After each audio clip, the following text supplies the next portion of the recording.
Hey, babe. I've been practicing my wink. Yeah, I saw that. You actually were able to do one eye. Can I you do can't this? do this one. You just did it. Yeah, but it's it's barely there. There it is. I can close both and then open one. But I can't like this one. I can do a little bit more. This one, yeah, you're really good at that. I'm from the Um, South. We wink at everybody. That's part of the culture. yeah, That and hugging. really. It is. Really. True dat.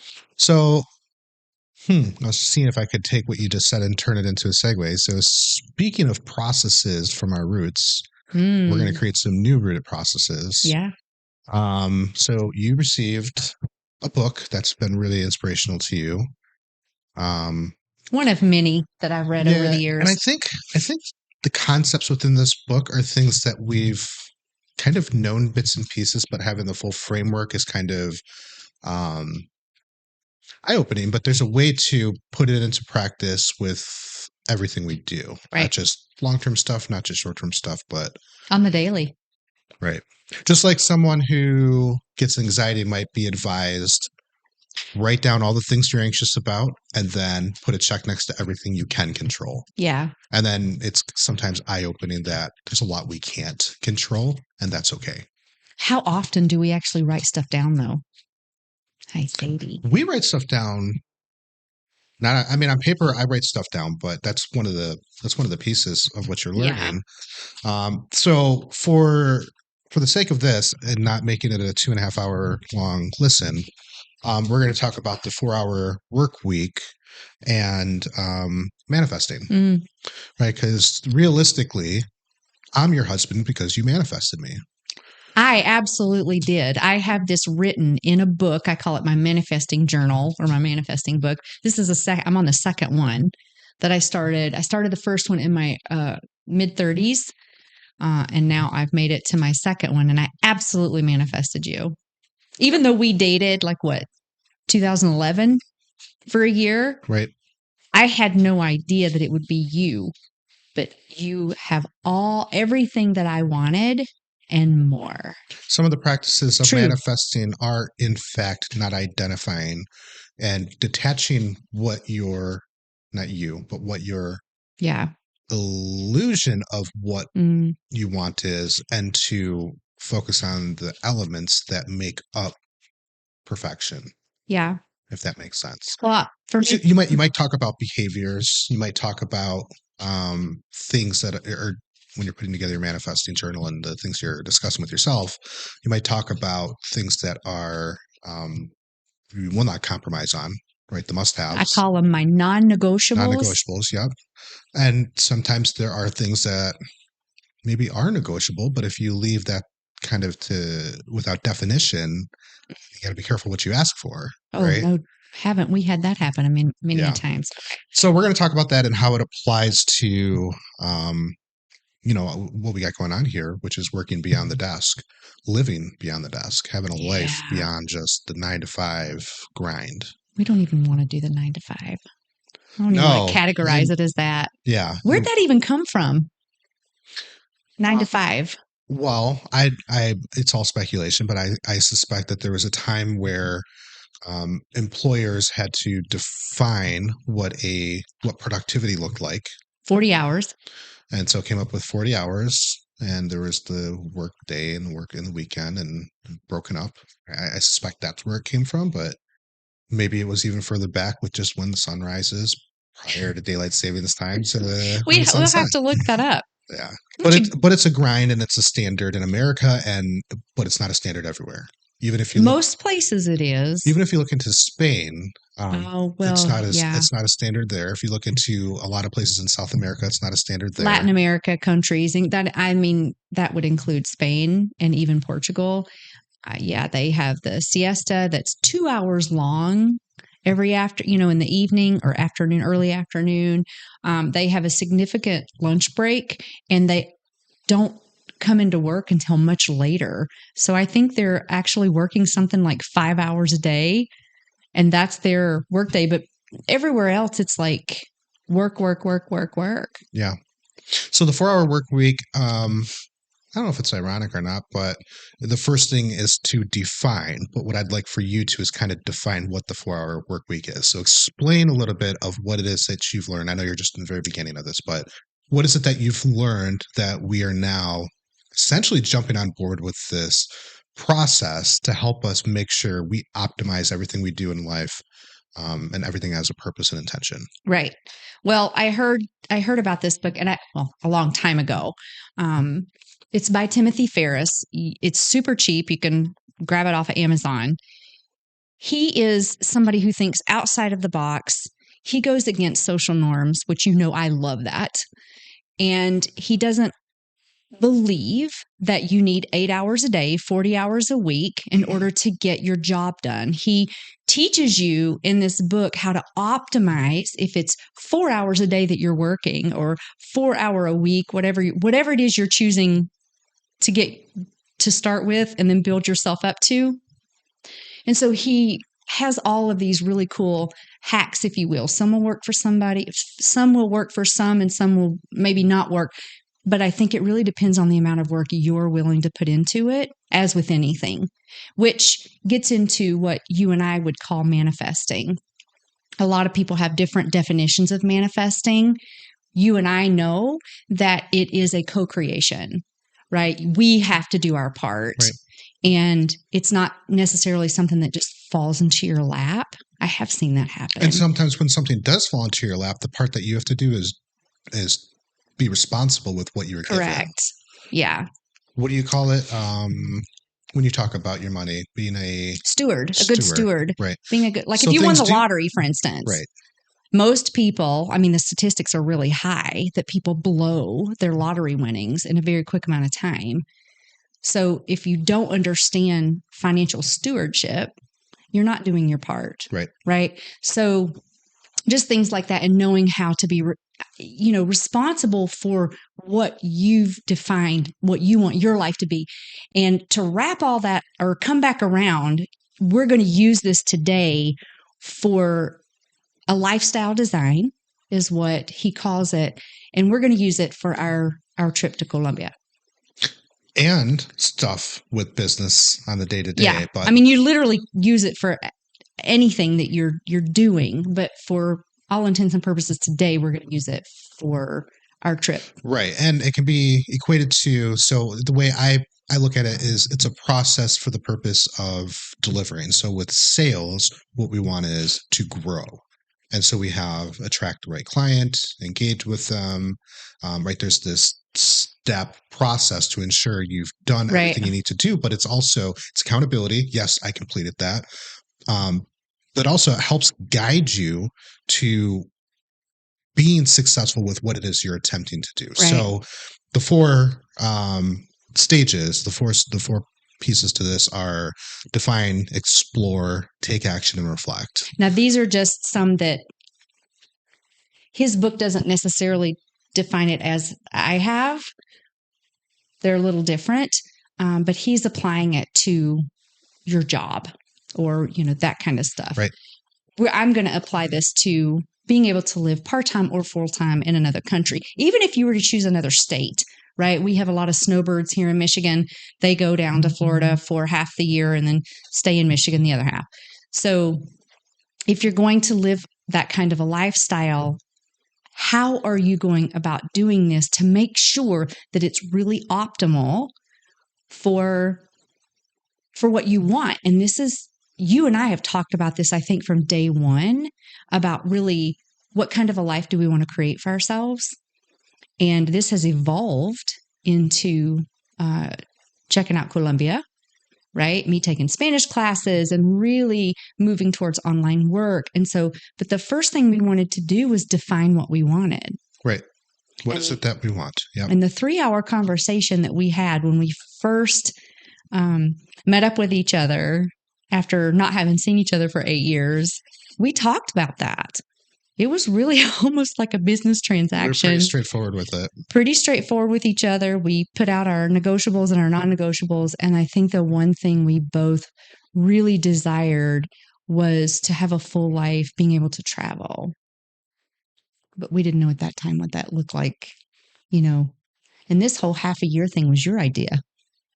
We've also kind of redefined it and came up with. We did. I mean, it originally started with, man, it's really cool that my dad goes to Florida, for half the year.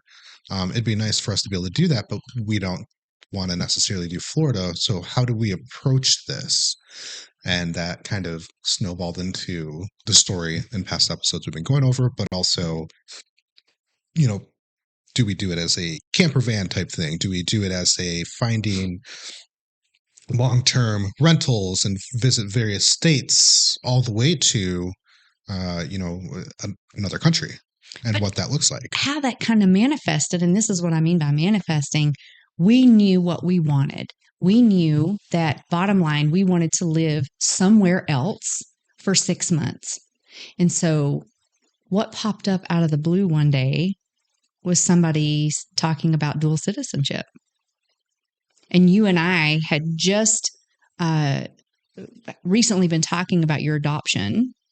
Well, a good friend of ours, she's dual citizenship, and she goes back to Lebanon, and she goes back to her country and votes every opportunity that they have that. And she has family there as well. It's not just about that, but she's able to do both. Go back and forth. Yeah. And, you get into, you got to be clear about what it is. It doesn't mean you have to be clear today, but before you put that manifestation out there, you need to be clear on what your intentions are and what it is that you're asking. So develop some time where you are educating yourself, exploring and figuring out what it is that you may want. But when it's time to actually put it into practice, you need to be really clear about what it is that you want. You could easily say, I want to have waterfront property and end up in a van down by the river, right? You need to be clear on what it is that you want, because by the ocean, the universe is it delivers on, it's very precise. And if you leave too much open, you may be given a variation of what you asked for. Yeah. And this happened very quickly for us. We knew what we wanted. And I went into overdrive because, travel is a huge motivator for me. And I went into research, and that comes to the second part of this. So after you get clear and you define what it is you want, now we didn't define where. We just said we absolutely know that travel is what we want to do with the second half of our life. There's an interesting thing. We've talked about how we have these giant Post-it notes around the house with various manifestation efforts, business breakdowns of how things need to be, financials. Right. And one of them, which is right outside one of our bathrooms, says specifically, it says, what does it say? It says waterfront. Is that what it says? No, it says beach house. And lake, a question mark next to it because we haven't decided where. Right. And that's kind of the thing is we're in the defined stage there, right? We were saying we know what it is that we want. We know we can work towards and what we deserve, but we don't want to define it specifically yet because we're not sure yet. And once we've done some exploring and found out that this is the place, then we can define what it is, revamp our manifestation board, and create what it is that we. And I think you're always defining. I think when you go into the exploration cycle, which is what's next, and this is what takes time. Right. This takes a lot of time if we're talking about living in another country or another state. Right. So for ours, right. Yeah. Because you can apply this principle to something that is a week long. You could say, this is what I need for this week, or this is the job that I've been given, and this is how it's going to break down. We're doing this as a much longer term. So you're right. No matter what, the explore stage is going to take time because that's where you do a lot of the research. Right. And getting your toes wet, if that's the figure. Well, I'm about up to my waist deep now with the research. And now we're to the point and like travel to the destination, like that's a part of the exploration. Right. Take time to work while you're there. Right. So we're not going to go down there and have 8 days of vacation. We're going to try to treat it exactly like we would here. Right. But see what that work week is going to look like. That means not doing vacation on our email. That means still setting, meetings with the clients that we need to. Right. What is it? look like, feel like? What is the experience of actually doing life I asked there? for one day. I asked for one day where we could literally just take the whole day and go maybe take a trip to Medellin or something like that to try to kind of just see what it's like, because that also is a part of the exploratory Right. piece. But that is going to take a day away from, us being on the laptop. So, and a lot of people might say, oh, you're crazy. What are you talking about? I would want to go and just kind of see the sights or whatever. When you live somewhere, seeing the sites, the typical sites that everybody goes, the tourists go to see, you see them once and it's like, okay. We got sites around here that We have, yeah. it's not it change. It's different when you're a resident of, when you're local, when you're Right. a local. Yeah. So Just like the people who live in Vegas, they don't go and gamble every day. I do Most of them not don't. like Vegas. Let's just say that. Anyway, so learning Spanish, right? There are things that we need to do to prepare us. So even if it were Spain, I still need to learn Spanish, right? I still need to know the language. Even going down in mid-February, which is just what, a couple months away, 3 months away. How much more can I learn? Right. Leave on February 13th. I know, it's crazy. And we still have to go to Florida for Christmas before that. So where is it that you want to live? So we chose Sabaneta, which is about 25 minutes south of Medellin. Why did we choose Sabaneta and not Medellin? Right.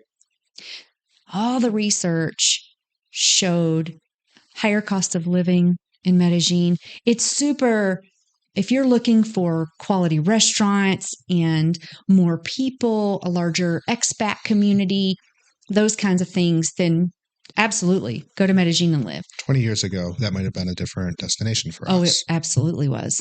Right. That would not have been a destination for us. That's not what we're, we know what we're looking for. And so we're basing our destination, at least for our exploratory trip, based off of what we want and where we want to see ourselves. Yeah.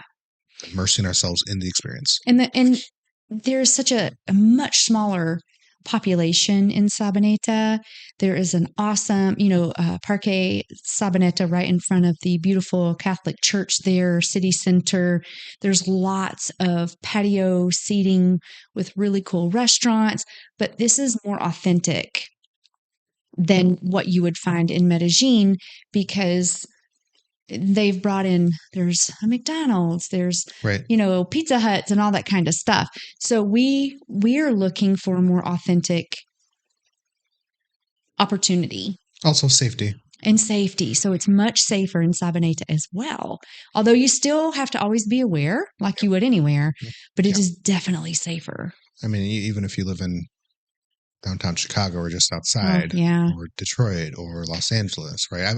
I was so blown away when I went to Los Angeles and just saw how, at the time, dirty it was.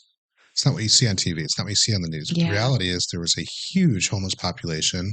The streets were just trashed. It's not what they show you. Seattle, right? So Seattle's huge on with homelessness.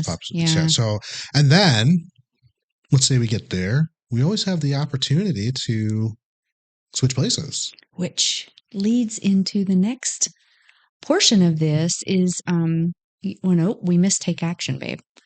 Take action is actually, So we move there. Right. That's the take action part. So we have define it, explore it, and then take action on it.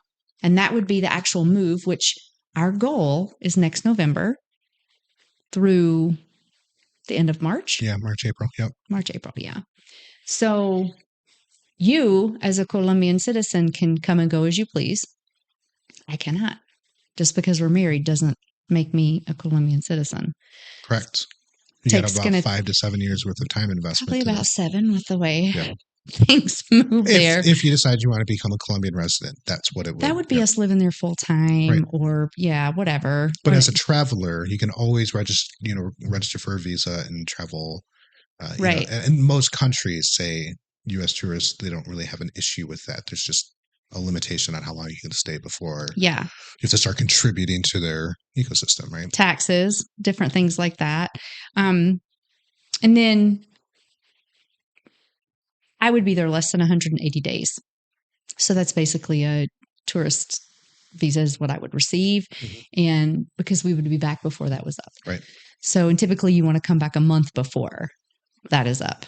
But with that being said, making the move, living there for 5 months, and then reflecting. So that's the last part of this. What worked or is working? What didn't work? What isn't working?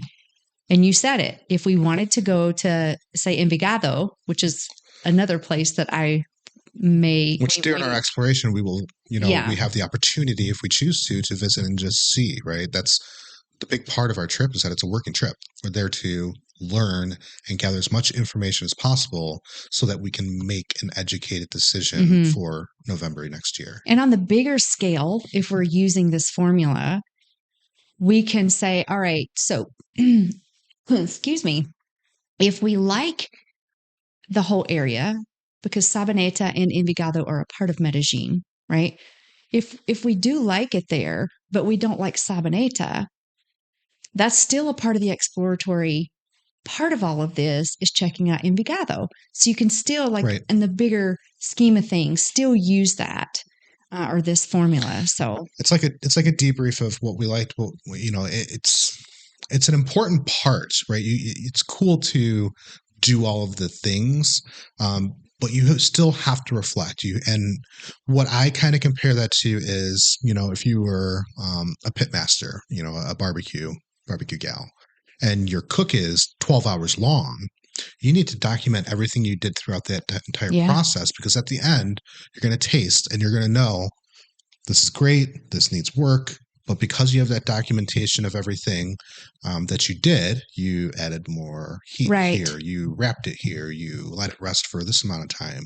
You can then make modifications to continue to improve it, right? So, and then the cycle can begin again, and it may not be the exact same thing, not that we're moving to a different country at that point, but you can then start manifesting your next thing that you want. Right. Maybe we start with this level of lifestyle, and we want to move to the next level of lifestyle. We apply the same principles and start diving into what that looks like to get to the next place. And that might be diving into the elements of business and how do we generate more income so that we can afford the lifestyle, or whatever that looks like. Hiring people, delegating, right? So that it does give us more time to have, this gentleman, he also talks about in this book, he talks about mini retirements. It's not that you're working until you're 65. Who wants to wait that long?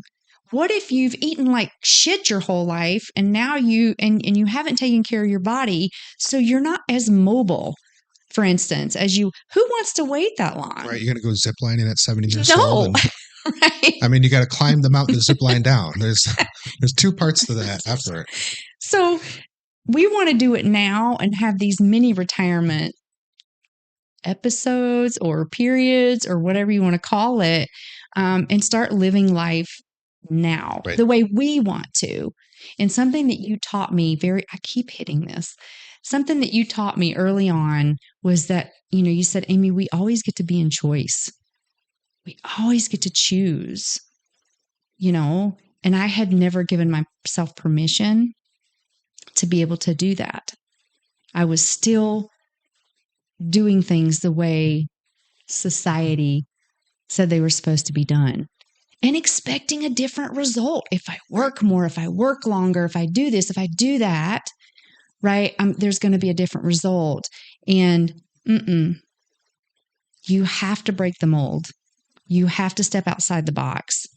And having a really good understanding about what manifesting means to you, and you have to put the work in yourself. What did you send me the other day? I think it was you. Sent me something about talking about the power of manifestation, but the reality is it comes from the power of vibration.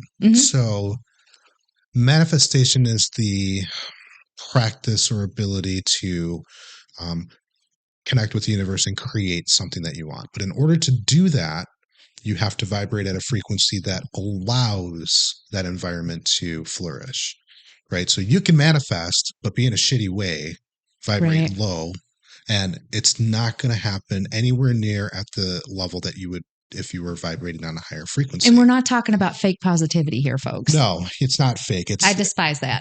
It's almost like somebody who switches their lifestyle from living to eat to eating to live. Right, you've changed your mindset to where Well said.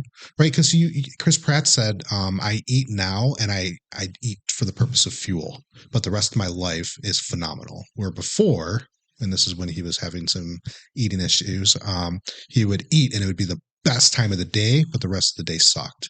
And similarly, if we change our mindset to how we're going to vibrate, that means waking up every day and just operating on a different level to where all you do is welcome the stuff that you're manifesting, your chances of having that fulfilled faster are much greater. Yes. But you mentioned it earlier, you have to put in the work. It's not just a wishing well. You do. And, sometimes I overthink the whole eating thing of making sure that good things are going into my body. And that can also be detrimental, the worry, right? So you really, and I don't believe in balance. I think we can work so hard to achieve it, but we get stuck in that rabbit hole of always trying to balance things. And I think that you need to be in the moment and what needs to happen in that moment or be done in that moment. And then you go to the next thing and then your focus goes there.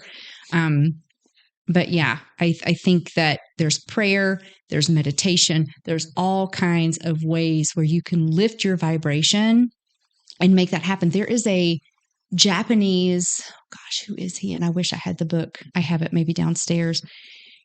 He uses ice crystals and how they form, the shape that they take. And he did, I don't know how many experiments around this, like so many, case study after case study after case study. He was in Japan and he would have people all over the world work and send either positive or negative energy. That could be in the form of prayers or meditation or whatever. And I used to do energy work. Remember when I went to Irene's? That was super powerful for me. Very, very powerful. And they would send that energy to the water that was in the freezer, and these ice crystals would either form beautifully, and that would happen only under the positive energy. But when people would send hatred, bitterness, greed, all of that stuff that just sucks it right out of you, the ice crystals never formed. And I remember looking at them, they almost like had a tinge of brown to them. It was really phenomenal to see. And this would be from Ireland to the energy coming all the way across the pond, or across the globe. So it wasn't just something that was from you to me or from me to you. It's been studied a ton. So much. On the scientific level as well. And just because it can't be perfectly explained doesn't mean it's not real, not capable. But also it doesn't mean that you can't, and by you I mean just people, can't make a small shift and have smaller outcomes and prove it for yourself. Yeah, do your research. Check it out. I mean, my challenge would be wake up in a shitty mood tomorrow, just be shitty all day, and then see how that fares as opposed to waking up. Have you heard that before? Have you heard people talk about that? One thing bad happened to them, and the rest of my day was crap. They call it waking up the wrong side of the bed. Yeah. That's real. It is real. It's that to me is a demonstration of vibrating at a high frequency or a low frequency. If you get up on the wrong side of the bed and you're vibrating at a low frequency, that's what you're going to be capable of welcoming for that time period till you shift into something else. Unless you make that shift. Right. And so what are the tools that you're using? A good friend of ours, Stacy, she has a mantra that she follows and she calls it cancel, clear, delete. And essentially it is essentially whatever mindset she's in, and she sometimes will verbally say something and you do this too. And you're like, nope, take that back and then reframe it. It's kind of cliche to say the universe is always listening, but that's kind of the truth. And I think for me in my brain, I'm literally shifting in that moment. So yeah. Awesome. Anything else before we wrap up? No, I think that, all of this, it's pretty crucial to having the life that you want. And that's preparation, setting realistic goals, communications, and challenging yourself. And you and I do this very often. We challenge ourselves to come outside of wherever we are. If we're stuck and we're kind of in nothing's changing for us and we've tried different things, but our mindset hasn't changed. Yeah. And so I think we're really good about challenging each other. And let's be real, we are not perfect by no means, right? We just had a talk this morning about jumping outside of the box for one of our businesses, right? And how to really make that grow, which means it ended up being me. It ended up being me having to change some things. And you gave me a simple solution about putting my iPhone in work focus. And then eliminating the apps that distract us. Yeah. And which was my emails. So there's small things. There's small things you can do. And that's one of them, right?